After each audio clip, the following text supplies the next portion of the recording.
سبحانك يا عظيم بالوحى صوص عضا ايق وحو يري قيب هدي ان حبنها قاويو سبحانك يا عظيم قيب هدي ان حبنها قاويو قمان كما قلقاني كما قلقاني سبحانك يا عظيم قيب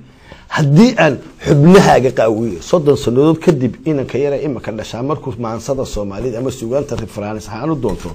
ilaahay abuurtay baan idin ku dhaarshay sida imaka tanayno inaguna u leenahay war sidaan aynu ka dhigno soo isaguna oran maayo qayb haddii aan xubnahaaga qaawiyo right haddii aan de wax ka sii khatarsanaba dhacay doon ilaahay baa og subxaanaka ya cadim laakiin inuu imaka qabano Soomaha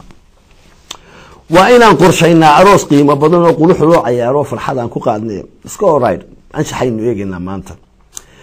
qiyaastaada hadalkiiyo xishoodkiiyo qadarintaad qeyrkaad ku dhaaftee waa okay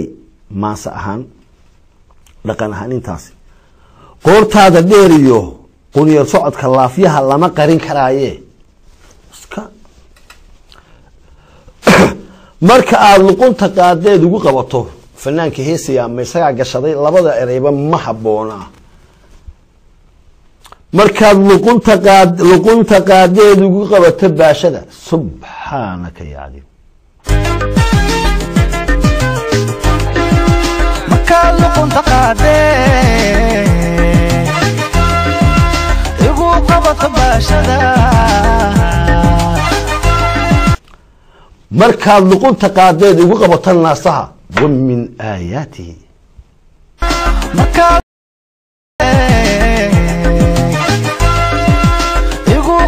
ناسها عيون باقبوبا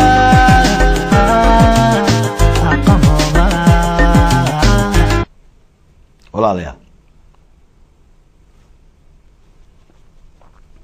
عيون باقبوبا قيب حبنها هدي ان قاويو قمان كما دركايو marka aad luqunta qaadeed ugu qabato naasaha marka aad luqunta qaadeed ugu qabato baashaha oo shaaqa oo isagu dareenkiisii keenay oo aan ahayn mid aan wanaagsaneyn buu caarkiisii ilaa hablaha Soomaaliyeed waa caarkiisii oo leeyahay hooqaad walaal khadshadayna markuu caarka waxaan u dhiibiyo walba gacanta halkaas aan ku hay meesha la rabo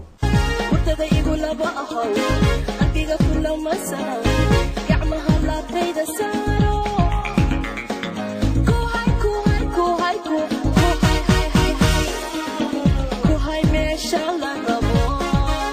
هدي أنا تومين سبحانك يا علي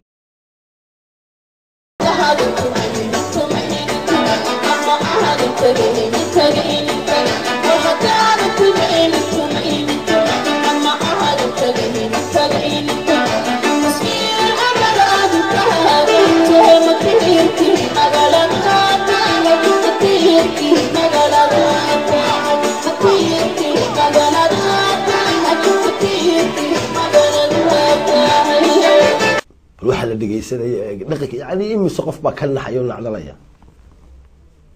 imise qof baa inkaar iyo uu ka galabsanaya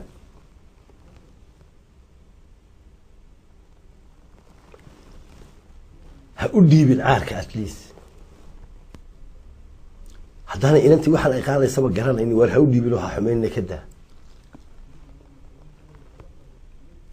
ummadu waxay ummad ku dhaaftaa waa dowladda caarka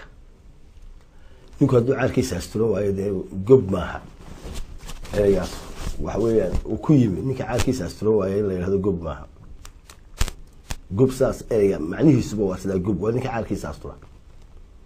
ereyga gul la yidhahdana waa ninka caarkiisa asturi waaya maaha sida nimanka loo yaqaano dhaqan xumadii waxay keentay inaynu caarkeenni banaanka soo dhigno weedagaalkay halkaynu kala joogno shakhsigu wuxuu ka noolaadaa yani markuu dadigiisa dhowro oo uu dhaqaalaysto